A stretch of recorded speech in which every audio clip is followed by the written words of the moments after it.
It's Money Monday, and today we're looking at estate planning and how to best transfer assets like your home to your kids. CPA Paul Hood is back to discuss that. Paul, good to see you. Good to see you. Sorry about OSU, but you know.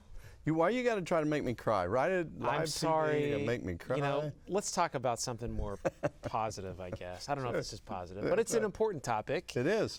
Estate planning and how, you know, as your parents get older, they may be looking at ways to maybe transfer some assets. How do you do that? Well, and the reason I think this is a very important topic is I get asked all the time, should I put my kids' names on my home? Mm-hmm. And so when you want to transfer assets, there's really four ways to do it. One, joint ownership. Two, some sort of beneficiary designation. Three, trust. Four, will. And they all are positive and all are negative. Will's the simplest. You handwrite it out, but it's got to be probated, and it slows things down. Trust is the best. It's a little more expensive, but it's private, and you can control your assets from the grave. Like if you've got farmland and you've got multiple kids and you don't want them to be able to sell it, you can say you can't sell it if you use it in a trust, because then the trust owns it.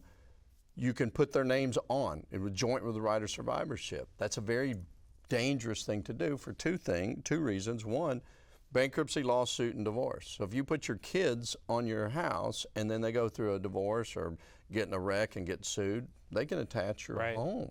Or they don't pay their bills, it can be a big time problem. So trusts are usually the best way. But there's also a beneficiary type designation. It's called POD or TOD, transfer on death or payable on death.